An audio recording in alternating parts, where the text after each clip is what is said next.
BCB থেকে নাজমুল হাসান পাপনকে বহিষ্কার করা হোক, সে বাংলাদেশের ক্রিকেটকে ধ্বংসের মুখে ফেলে দিচ্ছে। মুস্তাফিজ ইস্যুকে কেন্দ্র করে হঠাৎ কি বললেন ব্যারিস্টার সুমন? বিস্তারিত জানতে না টেনে সম্পূর্ণ ভিডিওটি দেখুন। দর্শক, মুস্তাফিজুর রহমানকে কেন আইপিএল থেকে তড়িঘড়ি করে বাংলাদেশে এনেছে বিসিবি? তাকে বাংলাদেশে এনে স্কোয়াড থেকে কেনই বা সরিয়ে রেখেছে বিসিবি? সোশ্যাল মিডিয়ায় গেল কয়েকদিন ধরে এ বিষয় নিয়ে চলছে তুমুল উত্তেজনা। বাংলাদেশ ও ভারতে এই নিয়ে সোশ্যাল মিডিয়ায় চলছে কানাকানি। চলবেই বা না কেন, যেখানে বিসিবির অপকর্ম স্পষ্টভাবে প্রমাণিত হয়েছে। মুস্তাফিজুর রহমানকে সেদিন এক ম্যাচের জন্য চেন্নাই রাখতে দেয়নি বিসিবি। পাঞ্জাব কিংসের সাথে ম্যাচ শেষ হওয়ার পরপরই তাকে বাংলাদেশের বিমান ধরার আদেশ দেন নাজমুল হাসান পাপন। তখন চেন্নাই সুপার কিংস মুস্তাফিজুর রহমানকে কোনোরকম বাধা না দিয়ে হাসিমুখে বিদায় জানিয়ে দেয়।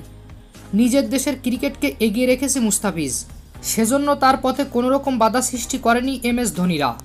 কিন্তু যে কারণে মুস্তাফিজুর রহমানকে এত তাড়াহুড়া করে দেশে এনেছে বিসিবি, সে কারণটি খুঁজে পাচ্ছে না মুস্তাফিজ নিজেই।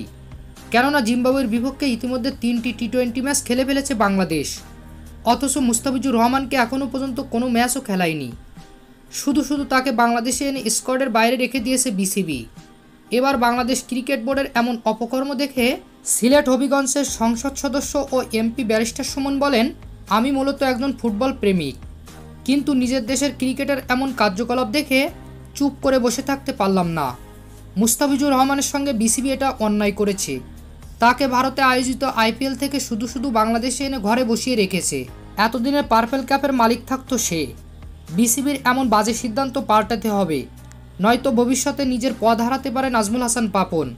দর্শক, ব্যারিস্টার সুমনের মন্তব্য আপনাদের কাছে কেমন লেগেছে জানিয়ে দিন আমাদের কমেন্ট বক্সে। ধন্যবাদ।